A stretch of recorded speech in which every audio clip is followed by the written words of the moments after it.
William Ruto's proposal in agreement with opposition leader Raila Odinga to have a broad-based political framework to get the country out of the current political crisis has seemingly signaled an impending government of national unity. Now, this has attracted criticism and opposition from the youth and a section of leaders from the opposition coalition who want nothing to do with the coalition government. NTV's political affairs reporter Vincent Oduor tells us more. The countrywide youth protests against what they termed as President William Ruto's government ills against them, including the heavy burden of taxation and poor governance, have forced President Ruto to listen and begin to act on the demands. He also teamed up with opposition leader Raila Odinga, and both agreed to hold a national dialogue forum to resolve the grievances of the citizenry.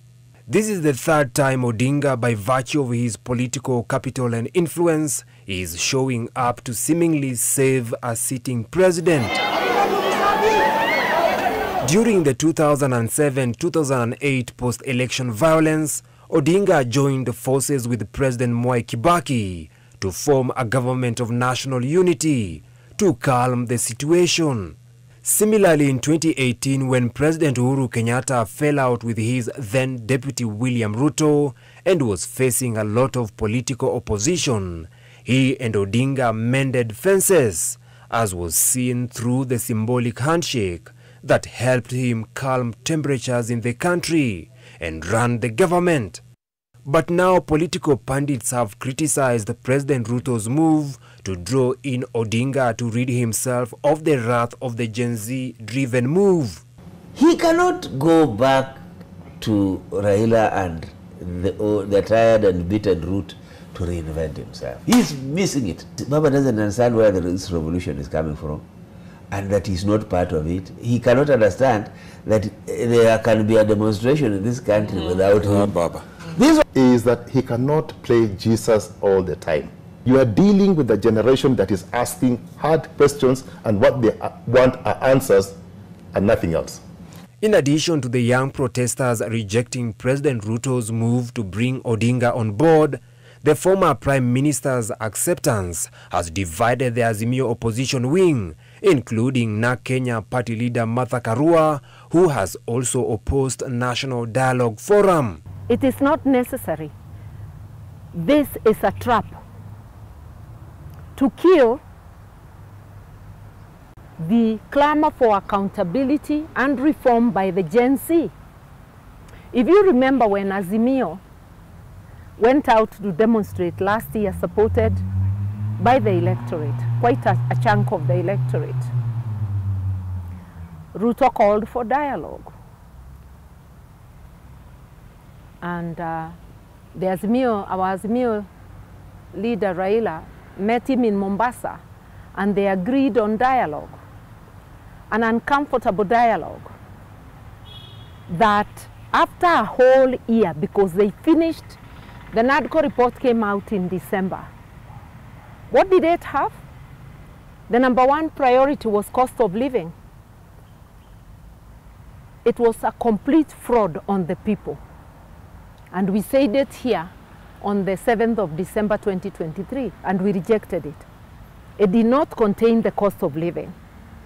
As a core principle in Azimio, were you invited or consulted with regards to the decision of forming this National Dialogue Forum? I would not be invited because they know my stand.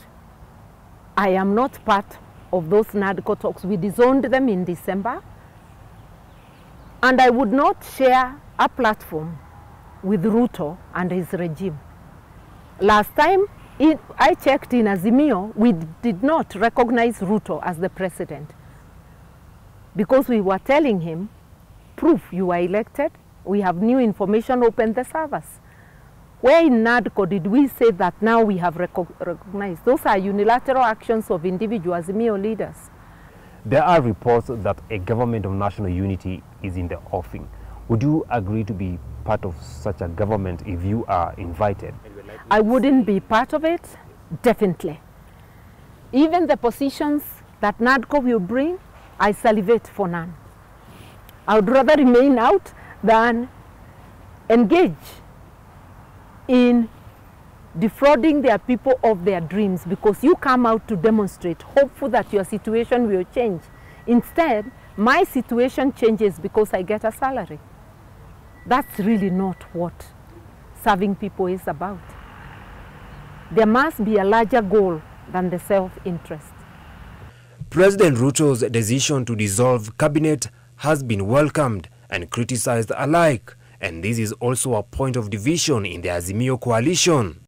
We stand ready to support the country come up with measures that can restore lasting peace and stability and address the long-standing issues like unemployment, the unending search for justice and equality, fighting corruption, negative ethnicity in our national life, instilling a tradition for meritocracy in appointment to public office, and ending the unfair and punitive economic and taxation policies. Even though the president has dissolved his cabinet and rejected the 2024 finance bill, still the young protesters have maintained that he has not finished implementing all their demands, with some saying that he must also leave office. Transitions require clear goals, clear communication, a clear roadmap. So the question he needs and the consultation he needs quickly is to put that in place. Right. But he needs to read the writing because he's misread it all along. His time is up. Currently, President Ruto seems to be lonely at the top as he tries to save his administration against the wrath of the people. Vincent Odur, NTV.